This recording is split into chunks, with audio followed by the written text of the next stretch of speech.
investment in sustainable projects, but will also enhance transparency and accountability. I am confident that this will further streamline green product development with the financial sector. Going forward, we at the State Bank of Pakistan have included risk from climate change as one of the key themes in our strategic plan 2023-28, which identifies a range of goals and policy initiatives that we will take over the next 5 years to ensure sustainable growth. This theme gels in nicely with other themes in the plan, including technological innovation, diversity and inclusion, productivity and competitiveness, and strategic communication. Ladies and gentlemen, next I would like to discuss the role of the financial sector and private investors such as the Private Infrastructure Development Group. The financial sector is a critical part of the solution to the challenges posed by the climate change.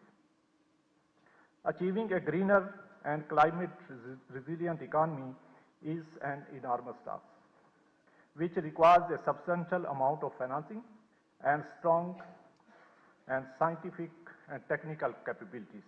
According to the government's estimates, financing Pakistan's energy transition would require billions of dollars of financing every year.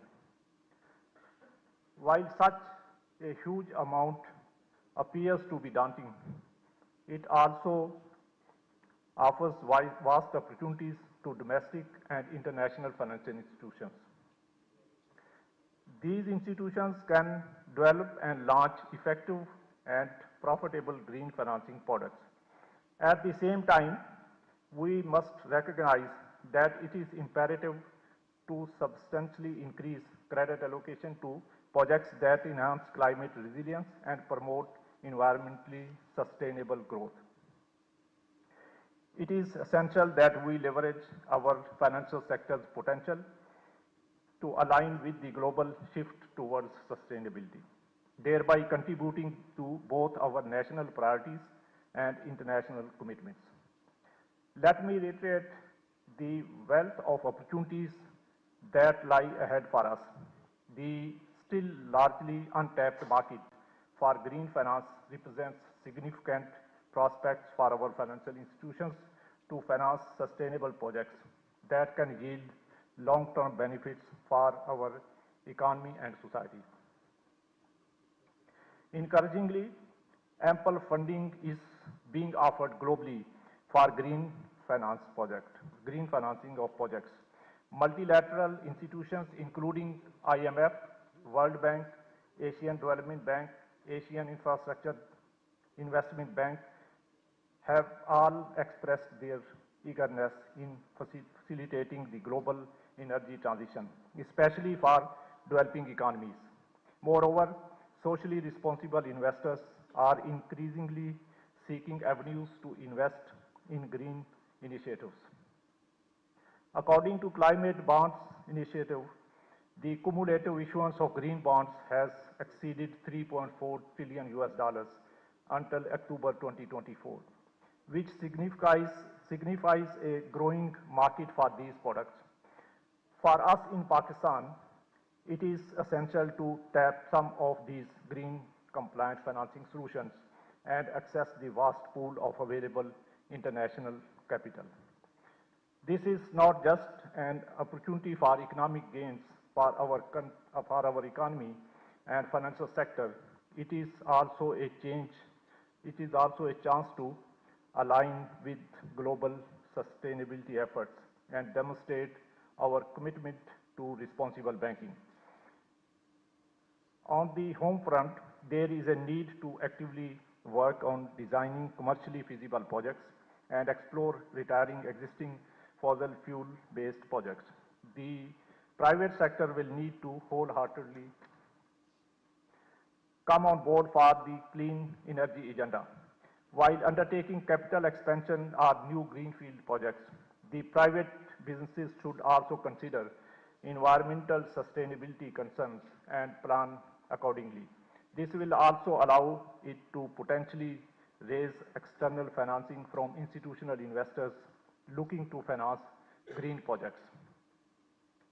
Ladies and gentlemen, I expect that insights gleaned from today's discussions on international case studies and product development opportunities in the local market can serve as a blueprint for our collective actions moving forward. I encourage all participating financial institutions to explore the diverse options available for developing and marketing green financial products. This includes not only green bonds, but also green loans and other instruments tailored to support sustainable projects.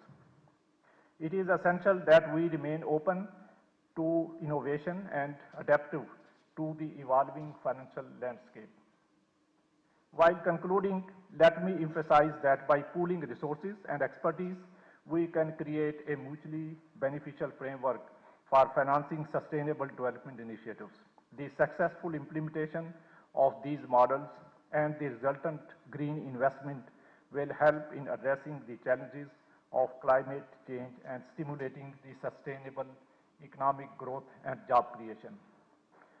Let us embrace this opportunity to work together towards a sustainable financial future for our country and our planet. The steps we take today will shape the landscape of tomorrow, fostering resilience, sustainability, and inclusivity in our economy. Together, we can pave the way for a greener and more prosperous future for Pakistan.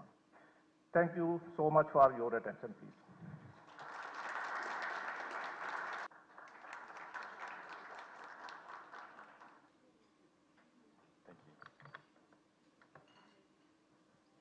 Thank you, Mr. Governor, for your speech. I think what was particularly good of you is to highlight the urgency of this situation, but also the things that Pakistan is already doing, supported by the State Bank, as well as a number of the private sector participants that I meet with in this room regularly. So thank you for that. You've set the scene very nicely for hopefully what I'm going to say. Just to introduce myself a little bit further, Moin's given the job title. I'm from the UK, based in London. I'm a very keen cricket fan, and I'm going to thank you all in advance, particularly you, Munir Sab, for not bringing up the series defeat recently. Also, as an Englishman, I'm wishing you all luck today against the Australians, because that is the most important thing of all, that we beat the Australians.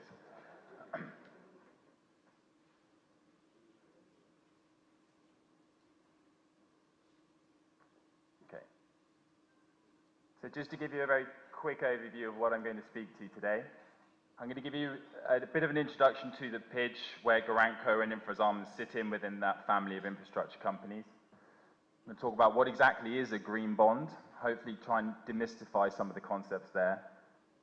We're going to look at some of the investment themes already highlighted this morning, where funds are flowing into the green, social and sustainable bond market. We're going to explore some of the benefits, but also some of the critiques. Let's confront some of the critiques of green bonds. And then I'm going to focus in on some case studies of our experience from other markets. So just to position Garanco and Infrazaman. So Garanco is the global guarantee arm of the Private Infrastructure Development Group, or the PIDG for short. The PIDG is a specialist infrastructure investor that mobilizes investment, private sector investment into low-income countries.